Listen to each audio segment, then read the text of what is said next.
Beth Long here with Tim O'Malley outside Notre Dame Stadium, wrapping up things from Notre Dame spring game for Fox Sports and Scout.com. Tim, today, going into it, all about the quarterbacks. Everybody just wanted to figure out, would Brian Kelly find his quarterback this spring? Did he find him? No, he didn't. In fact, the four-man race, I personally think it's a three-man race now, but it's still wide open going into the summer.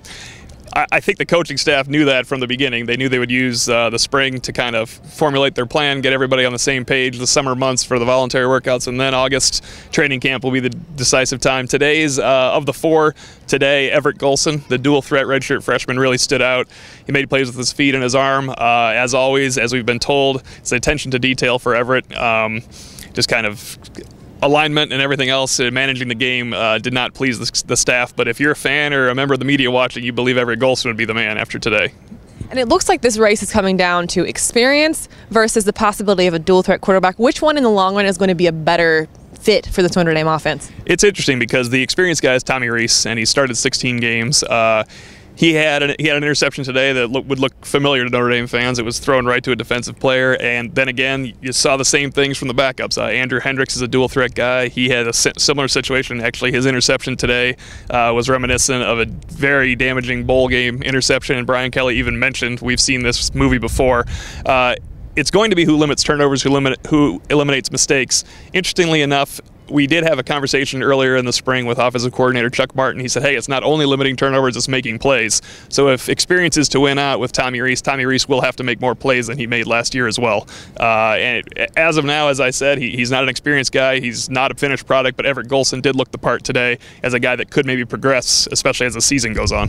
Speaking of making plays, in the press conference after, Coach Kelly says, this guy is a heart attack, but also a playmaker. George Atkinson kind of stepped out of his shell today at the running back position, made some very impressive runs. At the same time, he had a couple turnovers. What do you expect to see from him this fall, and are you excited to see him take the field? Yeah, George won't start. They have Sierra Wood coming back, a 1,000-yard rusher, but Atkinson, he's the fastest guy on the team, and at 6'1", 210, it's good to have the fastest guy on the team.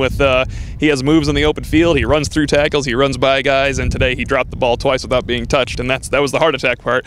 And again, that it seems to be kind of a plague for the team. They had nearly 30 turnovers last year, and so 6 today. Obviously, that will not fly. If he fumbles the ball, George won't be able to get reps behind Sierra Wood. If he can handle the ball, hey, it's usually a two-back set these days in modern college football. Last year, Notre Dame certainly had one with Sierra Wood and Jonas Gray, and they would love to have another one if Atkinson can really come through that way and free up their other running back, Theo Riddick, to kind of be that slot receiver and running back threat where he's not taking as many carries as a standard running back would.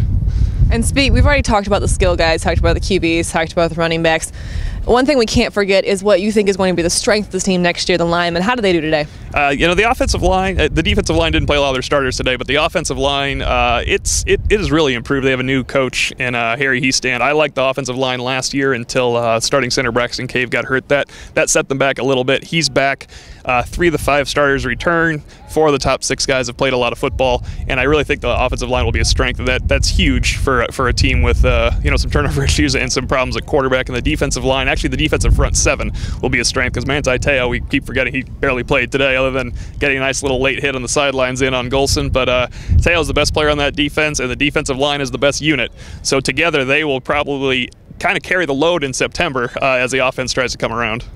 A very productive day here at Notre Dame Stadium where the defense came out on top of the offense. Make sure you stay on Fox Sports and Scout.com.